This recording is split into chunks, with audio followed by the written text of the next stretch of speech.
The door slammed with a sound that felt bigger than wood and hinges. It was the sound of being cut loose, of something final. Two little girls stood on the hard-packed dirt, their small bodies trembling under the chill of night. Ruthie, the older by a single year, clutched her sister's hand so tightly their fingers turned white. Behind them, the glow of their grandmother's lantern shrank into shadow as the old woman's voice lashed through the dark. "Don't ever show your face again." The words hung in the air like smoke, bitter and clinging. Ruthie swallowed hard, her throat tight.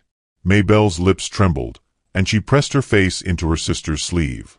They had been scolded before, beaten even, but this was exile. The night spread wide before them, black and star-pierced, with nothing but the hush of crickets and the creak of the windmill turning somewhere far away. They started walking because standing still felt like dying. The dust was cool beneath their bare feet, the kind of cool that seeps into skin and bone. Ruthie tried to keep her chin high, though her body sagged with exhaustion. She wanted to be brave for Maybelle, but inside her chest, fear bloomed sharp and loud. "Mama said never talk to strangers," Maybelle whispered, voice muffled by the fabric of Ruthie's dress. "Mama ain't here no more," Ruthie said softly. We'll find someone who ain't cruel." They passed the ragged fence line of their grandmother's land, moving into a stretch where fields rolled out under the pale glow of the moon. The silence pressed heavy, broken only by the crunch of their feet in the dirt. Time stretched. Minutes felt like miles. At last, a faint light flickered against the horizon. A lantern, steady and warm, burning from the porch of a cabin. The girls paused, staring at it as if it might vanish. "Do we knock?" Maybelle asked, eyes wide. Ruthie squeezed her sister's hand tighter. "We got to." Together they trudged across the yard. The boards of the porch groaned under their weight. Their knuckles rapped timidly against the door, a sound so small it was almost lost to the wind. For a moment, nothing. Then came the scrape of boots, the hollow thud of a latch, and the door swung wide. A man filled the frame, tall as a doorway and broad across the shoulders. His shirt was worn, sleeves rolled, collar open to reveal a chest browned by years under the sun. A lantern in his hand lit a rugged face, the lines around his eyes etched deep by both laughter and grief. His hair was dark, threaded with gray though he was not yet old. His voice was rough but gentle. "Mercy, girls. What's brought you out here this time of night?" The sisters stood frozen. Maybelle clutched Ruthie's arm and hid behind her. Ruthie gathered breath, the words scraping out in a rush. She said not to come back. "Grandma." The man's eyes softened, and he knelt so that his bulk no longer towered over them. He set the lantern on the step, its glow wrapping around the children like a fragile shield against the night. "You been turned out?" His tone held no disbelief, only sorrow. Ruthie nodded, lips pressed thin. He studied them for a long moment, as though weighing more than just their words. Then, slowly, he took off his hat and pressed it against his chest, bowing his head the way a man might in church. "Lord help us," he whispered. When he looked up, his eyes shone not with pity but with something steadier. "But you're my heart now," he said simply. The words hung between them, as heavy and real as the night itself. Maybelle peeked out, studying his face as though searching for cracks of meanness. She found none. Ruthie's shoulders eased just a fraction. "Come on," he said, rising to his full height. He stepped aside, opening the door wider. Warmth drifted out, wood smoke, the faint tang of stew long eaten, the smell of home. The girls hesitated, glancing back at the endless dark. Behind them lay the past, sharp as broken glass. Before them stood a man who offered no promises, only presence. Ruthie's breath caught. Then she led her sister across the threshold. Inside, the cabin was plain, walls bare save for a single shelf with a Bible and a worn photograph. The table bore the scratches of years, and the fire in the hearth had burned low, but it was shelter. Maybelle climbed onto a chair and pulled her knees to her chest. Ruthie stood stiff, ready to flee if kindness turned. The man poured 2 cups of milk, the last from his jug, and set them carefully on the table. "Drink up. You're safe here." The girls lifted the cups with trembling hands. Ruthie felt the coolness of the enamel against her lips, the taste rich and foreign after weeks of hunger. Her eyes blurred, though she fought the tears. The man leaned against the counter, watching them without pressing. In his stillness was a kind of vow, though unspoken. Outside, the wind rattled the cabin walls, and the night stretched on. But inside, something had shifted, quiet, almost invisible, yet unmistakable. The girls drank, small gulps echoing in the silence. Then Maybelle set her cup down and whispered, so soft it might have been a prayer, "Don't let her take us back." The man's jaw tightened. He looked from one girl to the other, and the firelight caught in his eyes like sparks off steel. He did not answer at once. He only reached out, slow and steady, placing his calloused hand on the table between them. A bridge, if they dared to cross. Ruthie stared at that hand, at the strength and the silence behind it. She reached out, her fingers hovering, trembling. And just as her hand touched his, a sharp knock split the night, on the same door they had entered only moments before. The knock that shattered the night belonged to no angry neighbor but only the wind, tossing a loose shutter against the wall. Jonah McCreary stood silent until the girls' breaths eased and their shoulders dropped from their ears. He shut the door fast against the storm, his palm pressing flat against the wood, as if holding the world out. The girls settled again, Maybelle curling up on the chair, Ruthie still watching him with sharp, measuring eyes. Jonah had never planned on more souls under his roof. For 3 years, the cabin had held only echoes of another life. His wife's laughter, the softer cries of a babe that never drew breath. The silence since had been thick, a punishment he bore without complaint. Work was his only language, mending fence posts, breaking horses, carving his grief into the land.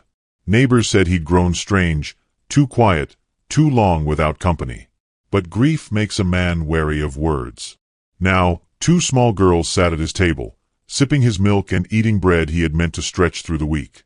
Their presence unsettled the stillness, not with noise but with need. Their eyes followed him, not in suspicion but in fragile hope, and that gaze weighed heavier than any saddle. He moved about the cabin, stoking the fire, pulling an extra quilt from the chest. His hands, broad and scarred, fumbled as he spread it across the bed. He had not touched that quilt since his wife's last winter, but tonight it seemed less a relic and more a duty. He carried Maybelle over, her small head dropping against his shoulder with the trust of sleep. Ruthie clambered in beside her, wide-eyed, watchful. He knelt to her level, voice low. "Rest now. You'll be safe." Her lips trembled. For how long? The question rooted deep. He had no answer worth giving, so he settled on the truth he could offer. "As long as I draw breath." When the cabin finally stilled, Jonah returned to the table, lantern dimmed. He sat in the silence, head bowed, the children's breathing faint in the corner. His chest ached, not the sharp grief of old loss, but the heavy pull of responsibility. Could he keep them? Should he? By dawn, the girls stirred to the smell of cornmeal mush simmering on the stove. Jonah ladled portions into bowls, though the pot was nearly empty. Maybelle grinned at the taste. Ruthie studied him as though waiting for the moment kindness turned to cruelty. He let her watch. He had nothing to hide but his own brokenness. Later, he led them outside. The sun spilled gold over the pastures, dew shining on the grass. The ranch stretched wide, fences sagging, barns in need of paint. It had been too much for one man, but now 2 pairs of little hands darted into the work, eager to help. Ruthie carried a pail of feed.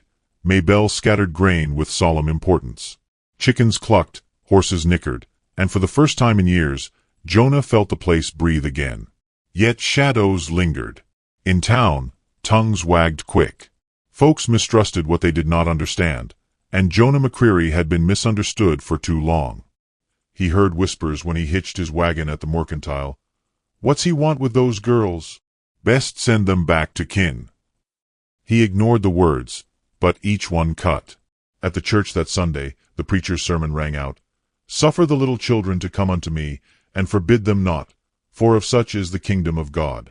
The verse struck Jonah like a hammer. He bowed his head, hands tightening on his hat brim. He had not been to church in months, maybe years, but now 2 small girls sat beside him, Maybelle leaning against his arm, Ruthie stiff as a soldier. Their presence made his absence plain. After service, a neighbor stopped him, eyes narrowed. "You keeping them long, McCreary?" Jonah's jaw tightened. He answered simply, "As long as they need." The man sniffed, unimpressed. "Ain't right. Blood belongs with blood." Jonah said nothing more. Words rarely changed minds. That evening, back at the ranch, Ruthie placed her hand over his chest. Her palm was so small it barely covered the thump of his heart. She looked at him with solemn curiosity. "Your heart sounds lonely." The words undid him more than any accusation. He turned away, blinking hard, busying himself with the stove. He had no language for what swelled inside him, only the ache of something being mended stitch by stitch. The days lengthened, filled with small labors and smaller joys. The girls' laughter threaded through the air, light but steady. Jonah worked harder than ever, but the burden felt less bitter when shared. Still, each night he lay awake, staring into the rafters, weighed down by fear. Could he protect them from a world that prized blood over kindness? He thought of the preacher's verse, of the way Ruthie's hand pressed against his chest, as if testing whether his heart was strong enough. He feared it was not. One evening, as the sun dropped crimson over the horizon, a shadow crossed the yard. A rider dismounted slow, tying his horse to the post. Jonah stepped outside, wiping his hands on his trousers, the girls peering from the window. The man tipped his hat low, voice even but edged. "There's been talk, McCreary. Folks don't like what they can't explain." Jonah squared his shoulders, silent, the earth steady under his boots. The rider's gaze shifted to the window, where two small faces watched with fear and hope mingled. He nodded toward them, then back at Jonah. "Question is, how long you think you can keep what the world says ain't yours?" The town of Dry Creek was little more than a scattering of wooden fronts and dusty streets, but to Ruthie and Maybelle it felt like the mouth of a canyon, echoing, watchful, every eye sharp as stone. Jonah guided the wagon down the main road, his shoulders rigid beneath his worn coat. The girls sat close, their legs swinging, faces half buried in the folds of his sleeve. The first whispers came before he had even tied his reins at the mercantile. A woman sweeping her porch paused, her broom midair. "Those ain't his," she muttered, loud enough to carry. Another man spat into the dirt, shaking his head. "Poor souls. Oughta be with kin." Jonah pretended not to hear, but the words reached the girls. Ruthie's small hand gripped his wrist, her knuckles white. He laid his larger hand over hers, steadying. "We're just here for flour and coffee," he murmured. "Don't mind the rest." Inside the mercantile, the air smelled of sawdust and spices. Shelves sagged with jars, bolts of fabric, and tools gleaming faintly in the lantern light. Behind the counter stood Evelyn Hart, her apron dusted with flour, her hair pinned back though a few tendrils escaped around her cheeks. She was not young, not in the way the town prized, and her figure was rounder than fashion allowed, but her eyes held a quiet warmth that drew children like moths to a flame. Maybelle tugged at Ruthie and whispered, "She looks kind." Evelyn leaned down as the girls approached, her voice hushed but gentle. "Now who might you be?" "Ruthie," the older said with guarded pride. "And this is Maybelle." Evelyn smiled, sliding 2 peppermint sticks from a jar and pressing them into their small hands. "Well, Ruthie and Maybelle, the world's brighter for you walking in." Jonah cleared his throat, awkward under her gaze. "Need a sack of flour, pound of coffee, and nails if you've got 'em." Evelyn fetched the supplies, but her eyes kept drifting toward the girls, who sat swinging their legs from the counter. She noticed the way Ruthie's dress hem was frayed, how Maybelle's shoes barely clung together. Without asking, she slipped a small parcel of dried apples into their sack. Jonah noticed, his mouth parting as if to protest, but her glance silenced him. It wasn't pity, it was alliance. When they stepped outside, the air thickened with more voices. A group of women clustered near the well, whispering behind their hands.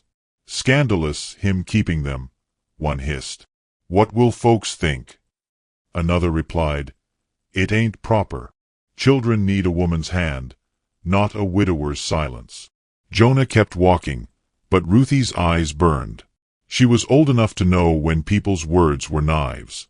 Later that week, a notice was nailed to the church door.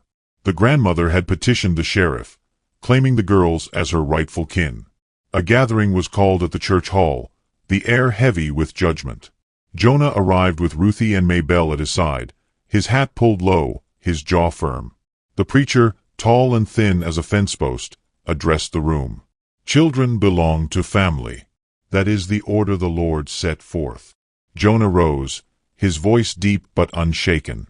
"They were thrown out. You speak of order, but what of mercy? If blood turns them away, should kindness not keep them?" Murmurs rippled through the crowd. Some nodded, some scowled. The grandmother, seated near the front, narrowed her eyes, lips curling with satisfaction. "They're mine. Ain't for a man like you to claim otherwise." Jonah met her gaze, unflinching. "You gave them up. They knocked on my door, and I opened it. That's the only truth that matters." The preacher shifted, uneasy. He quoted again from Scripture, but the words tangled under the weight of Jonah's plain testimony. In the back, Evelyn stood silently, a loaf of bread in her hands. She stepped forward just enough to press it into Ruthie's arms as they left, her eyes meeting Jonah's with quiet defiance. No speech, no judgment, just bread, the language of survival. The meeting ended without decision, but the air was heavy with division. Jonah led the girls back to the wagon, their little faces pale in the lamplight. Ruthie held the bread like a treasure, Maybelle clutching her sister's arm. The town had spoken in whispers, but whispers were seeds, and seeds grew wild if left unchecked. That night, Jonah sat by the fire, the girls asleep under quilts. The bread rested on the table between them, half-eaten, its crust rough but nourishing. He stared at it, thinking of Evelyn Hart's hands, of her quiet courage. The town's judgment was loud, but her silence had been louder still, a single act of kindness against the tide. He leaned back, rubbing his temples. His world had narrowed to this: 2 girls who had no one else, and a woman who, without a word, had chosen to stand on his side. He had not asked for it, yet there it was, a spark against the dark. Outside, the wind rattled the windows, carrying with it the faint echo of voices from town. Whispers that questioned, condemned, doubted. Jonah knew they would not rest. He also knew that every kindness carried a cost, and some debts the world demanded could never be paid in coin. He looked at the girls, their small faces soft in sleep, and then at the loaf on the table. His heart tightened with something he had not felt in years, hope edged with fear. And when a sharp rap sounded on the cabin door once more, heavier this time, not wind but knuckles, Jonah rose slowly, the weight of the town pressing in with every step toward the latch. Winter came quiet, not with blizzards but with a steady gnawing cold that clung to the skin. Jonah's ranch seemed smaller beneath the gray sky, its fences sagging under frost, its barn door creaking like an old bone. Yet inside the cabin, warmth breathed where once there had been only silence. Ruthie and Maybelle made the place their own in small, stubborn ways. They drew shapes in soot on the hearthstones, left dolls of corn husks on the windowsill, and filled the air with a kind of laughter Jonah had near forgotten existed. He found himself working longer hours, yet carrying less weight. At dusk, when the fields lay quiet, he would hear Maybelle's giggles floating across the yard as Ruthie taught her how to whistle through her fingers. It wasn't much, but it was life. Still, there were moments when unease broke through. Ruthie, sharp-eyed and older in spirit, often watched him as though testing his resolve. She had seen too much betrayal to trust easily.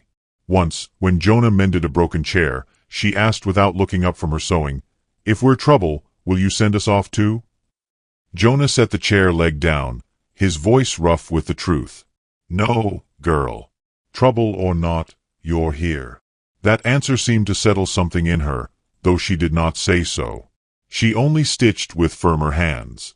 It was Evelyn Hart who steadied their fragile circle further. She began visiting under the pretense of delivering thread or mending cloth, but soon her reasons grew thinner and her stays longer. She brought stories from town, taught Ruthie to read simple verses, and let Maybelle curl in her lap as she sewed. The girls glowed under her attention. Jonah, less quick to glow, found himself caught in her nearness, her quiet way of filling space without demanding it. One evening, as she hemmed a too-short dress for Maybelle, Ruthie spoke what both children carried in their hearts. "If Miss Evelyn stayed, we'd have a mama again." Jonah nearly dropped the bucket he carried. His face burned as he turned away. "That ain't for me to say." Evelyn's hand stilled on the cloth. She did not lift her eyes, but a faint smile curved her lips, though whether at the girls or at Jonah's flustered reply, none could say. Days stretched into weeks. The bonds between them deepened like roots under snow, unseen but steady. Jonah took the girls to mend fences, letting them hand him nails and boards. Their laughter turned his silence into something less hollow. Evelyn baked bread in his kitchen once, the smell seeping into every crack of the cabin until Jonah thought he might never forget it. But not all bonds were welcomed. One afternoon, while Jonah split wood, a wagon appeared at the edge of his land. Ruthie saw it first and stiffened, her face pale. Maybelle's small hand slipped into Jonah's, trembling. The grandmother descended, her black shawl snapping in the wind like a crow's wing. Her mouth was a hard line, her eyes lit with fury. "You've no right," she spat, pointing toward the cabin. "They're mine, and I'll have them back." Jonah straightened to his full height, axe still in hand, though he lowered it to the ground. His voice carried no heat, only iron. "You cast them out. A person don't throw away what's theirs, then come claiming after." The old woman's eyes narrowed. "You think folks will side with you? You're a widower with no place raising girls. It ain't natural." Before Jonah could speak, Evelyn stepped from the doorway. Her cheeks were flushed from the fire, her hands still dusted with flour. She did not shout. She only walked forward until she stood beside him, shoulder to shoulder. Her presence was quiet but fierce. "They are safe here. That's more than you ever gave them." The grandmother's face twisted. She glanced from Evelyn to Jonah, then to the girls who clung to him like roots to earth. "You'll regret crossing me," she hissed, before turning on her heel and climbing back into her wagon. The wheels groaned over the frozen ground until the sound faded into the distance. Ruthie's eyes brimmed, though no tears fell. She pressed her face against Jonah's side, whispering, "Don't let her take us." Maybelle echoed the plea, her voice breaking. Jonah crouched low, drawing them close, his voice steady. "She won't. Not while I've got strength left." His words were plain, but his heart pounded with the weight of them. That night, the cabin felt both safer and more fragile. The girls slept tangled in quilts, Evelyn sitting near their bedside with a quiet watchfulness. Jonah stood at the window, staring out into the dark where the grandmother's wagon had vanished. His hand curled against the sill, knuckles white. He knew then that what they had built was no longer just shelter against the cold. It was a home, and homes drew enemies as well as warmth. When he turned back, his gaze fell on Evelyn, who still sat near the girls. The lamplight traced her profile, soft and resolute, her eyes never leaving the children. Jonah's breath caught with a truth he had not dared voice, that this fragile bond, stitched from laughter and defiance, was worth any fight. And as the wind rose outside, carrying the howl of something more than weather, Jonah knew the storm ahead would not only test his land but the very right of their belonging. The storm broke on a Sunday night, a wind that clawed at the roof and drove snow sideways across the fields. Jonah worked fast, latching shutters, banking the fire high, his breath rising in sharp clouds. Inside, Ruthie and Maybelle huddled together beneath quilts, their small bodies tense with the memory of the grandmother's threat. Evelyn tended them with steady hands, though Jonah saw the flicker of fear in her eyes when the branches scraped the cabin walls like fingers. A hard knock thundered at the door, louder than the storm. Jonah's chest tightened. He opened it to find the sheriff standing, his coat heavy with snow, his face grave. "Evening, McCreary. I've orders to bring the girls back. Kins come forward. Law says blood runs first." The girls cried out, clutching Evelyn. Jonah stepped between them and the lawman, his frame filling the doorway. "Blood runs cold, too. You know what she did. You'd hand them back to the same hands that cast them into the night." The sheriff's jaw worked, torn between duty and conscience. He looked past Jonah to the girls, their eyes wide with terror, then to Evelyn, her arms wrapped fierce around them as if she'd give her own body before letting them go. Silence stretched, broken only by the howl of wind. Jonah spoke again, his voice rough but steady. It weren't blood that brought them here. It was need. It was trust. And it weren't law that kept them fed these weeks. It was mercy. He paused, pressing a hand to his chest, over the place where Ruthie's small palm had rested days before. They're mine in the only way that matters. My heart beats for them now. That's more binding than any paper. The sheriff's eyes softened, though his hand lingered near the badge on his coat. Talk won't be enough to quiet the town. Evelyn stepped forward, chin high, her voice ringing clear. Then let them whisper. Let them choke on their own judgments. These girls belong where they're wanted, not where they're shamed. Jonah looked at her, startled by the fierceness beneath her calm.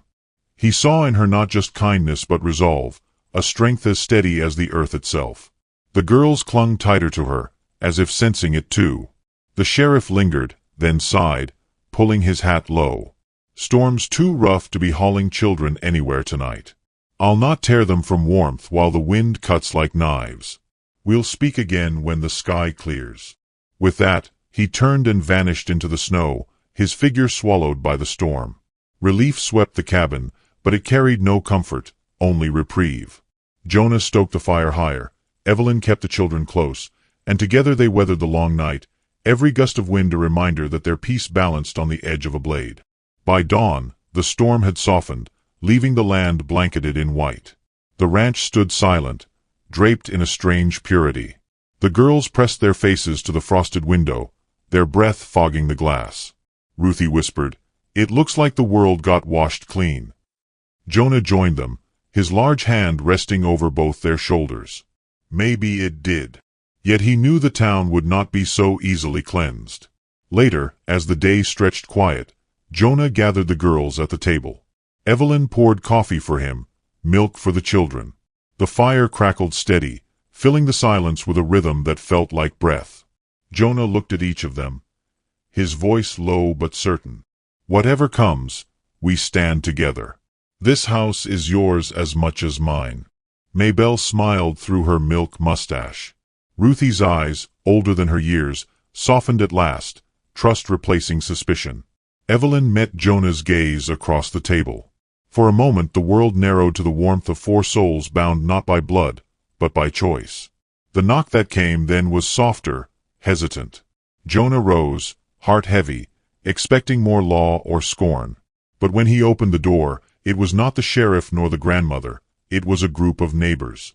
The blacksmith, the grocer's wife, a young couple from the edge of town. They shifted uneasily, hats in hand. The blacksmith cleared his throat. "Heard tell the sheriff was comin' for the girls. We don't hold with it. Not all of us. Thought you should know." Jonah stood stunned. Evelyn's eyes shone with quiet triumph. The girls peered around his legs, wide-eyed. The grocer's wife stepped forward, setting down a basket of food. "For the little ones," she said softly. "Let the town whisper. We'll bring bread." Something inside Jonah cracked then, not with pain but with release. He had braced himself for fight, for loss, for the endless weight of proving his worth. Instead, he saw hands extended, not fists. A beginning, fragile but real. As evening fell, the cabin glowed brighter than it ever had. The girls played on the floor with cornhusk dolls. Evelyn hummed low while she mended a sleeve. Jonah sat back, watching the firelight dance across their faces. It was no mansion, no grand feast, no loud proclamation.